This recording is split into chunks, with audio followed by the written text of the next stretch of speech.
بسم اللہ الرحمن الرحیم نحمدہ و نصلی علی رسولہ الکریم اما بعد۔ محترم ناظرین اکرام، اللہ تبارک و تعالیٰ کا بے پناہ احسان و کرم ہوا کہ اللہ رب العزت نے مجھے دوبارہ آپ سے گفتگو کرنے کی توفیق عطا فرمائی اور آپ کے لیے کچھ دین کی باتیں مجھے کرنے کی توفیق عطا فرمائی۔ میں پہلے آپ سے ایک درخواست کرتا چلوں، اور درخواست یہ ہے کہ ہماری ویڈیو جو ہم ویڈیو ڈالتے ہیں، ہماری ویڈیو کو مکمل طور پر دیکھا کریں تاکہ آپ کو کوئی غلطی نظر آئے تو آپ ہماری اصلاح کر سکتے ہیں۔ ہمارا کانٹیکٹ نمبر ہمارے یوٹیوب چینل پر پڑا ہوا ہے، اور ہماری ویڈیو کو مکمل طور پر دیکھیں بھی، اور اگر آپ کو پسند آئے تو ہماری ویڈیو کو شیئر بھی کریں اور ہمارے چینل کو سبسکرائب بھی کریں۔ چلیے اب ہم شروع کرتے ہیں۔ گزشتہ کل کا جو ہمارا عنوان تھا وہ سونے کے متعلق ہماری گفتگو چل رہی تھی۔ اب ہمارا جو عنوان ہے وہ بیداری کے متعلق ہے، اور بیداری کے بعد کے آداب ہم آپ کے سامنے بیان کریں گے۔ عزیز دوستو، بیداری کے بعد کے آداب، ان میں سے سب سے پہلا ادب یہ ہے کہ جلدی بیدار ہو جانا، یعنی سو کر جلدی اٹھ جانا۔ آپ صلی اللہ علیہ وسلم کے بارے میں حضرت اشعث رضی اللہ عنہ فرماتے ہیں، آپ صلی اللہ علیہ وسلم جب مرغ کی بانگ سنتے تو آپ صلی اللہ علیہ وسلم فوراً کھڑے ہو جاتے اور نماز پڑھتے۔ یعنی آپ صلی اللہ علیہ وسلم کا یہ معمول تھا کہ جب مرغ کی بانگ آپ کے کانوں میں پڑتی تو آپ صلی اللہ علیہ وسلم فوراً کھڑے ہو جاتے اور آپ صلی اللہ علیہ وسلم اس کے بعد نماز ادا کرتے۔ دوسرا ادب یہ ہے نیند کا خمار اڑانے کے لیے آنکھوں کو ملنا۔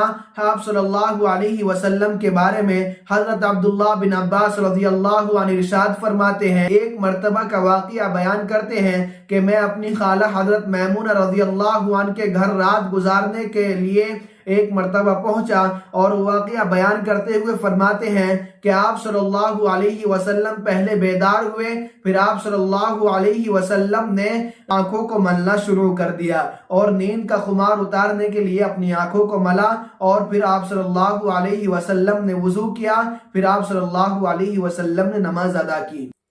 تیسرا ادب یہ ہے اللہ کی نعمت پر شکر ادا کرتے ہوئے اٹھنے کی منقول دعائیں پڑھنا۔ آپ صلی اللہ علیہ وسلم کے بارے میں حضرت حذیفہ بن یمان رضی اللہ عنہ فرماتے ہیں، اللہ کے نبی صلی اللہ علیہ وسلم بیدار ہونے کے بعد یہ دعا پڑھتے، الحمدللہ الذی احیانا بعدما اماتنا والیہ النشور۔ تمام تعریفیں اس اللہ کے لیے ہیں جس نے ہمیں مرنے کے بعد زندگی بخشی اور اسی کی جانب دوبارہ اٹھ کر جانا ہے، اور بھی بہت ساری دعائیں منقول ہیں۔ چلیے اب ہم چوتھا ادب آپ کے سامنے بیان کرتے ہیں۔ اللہ کے نبی صلی اللہ علیہ وسلم جب ان تمام کاموں کو کر لیتے، پھر آپ صلی اللہ علیہ وسلم کا معمول تھا کہ سورہ آل عمران کا آخری رکوع پڑھتے تھے۔ یعنی آپ صلی اللہ علیہ وسلم کے بارے میں حضرت ابن عباس رضی اللہ عنہ فرماتے ہیں، آپ صلی اللہ علیہ وسلم بیدار ہوئے تو اپنے ہاتھوں کو نیند دور کرنے کے لیے اپنے چہرے پر پھیرا، پھر سورہ آل عمران کی آخری 10 آیتیں پڑھی۔ آخری 10 آیتیں یہ ہیں، ان فی خلق السماوات والارض واختلاف اللیل والنہار لآیات لأولی الالباب الذین یذکرون اللہ قیاما وقعودا وعلی جنوبہم ویتفکرون فی خلق السماوات والارض ربنا ما خلقت ھذا باطلا سبحانک فقنا عذاب النار۔ آخر تک 10 آیتیں پڑھتے تھے۔ بیداری کے بعد کے آداب میں سے 5واں ادب یہ ہے کہ مسواک کرنا۔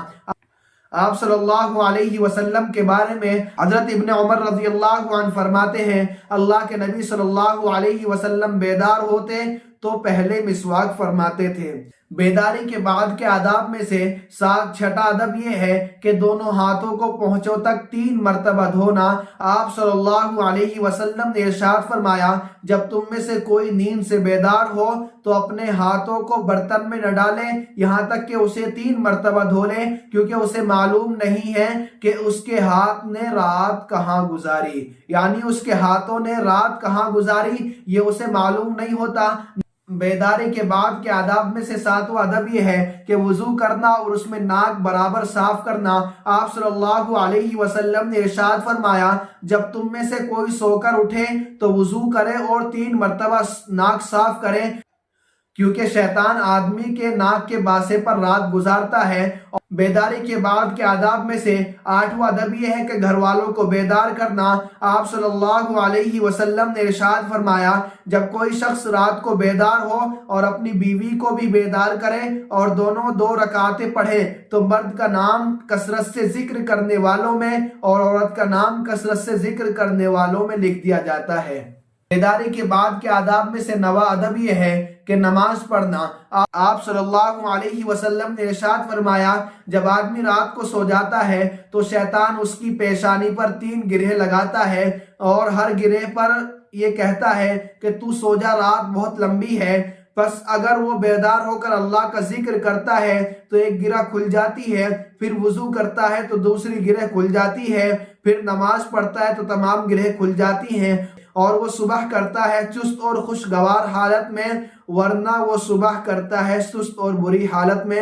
اللہ تبارک و تعالی سے دعا کرے کہ اللہ رب العزت مجھے بھی نبی صلی اللہ علیہ وسلم کی سنتوں پر عمل کرنے کی توفیق عطا فرمائے۔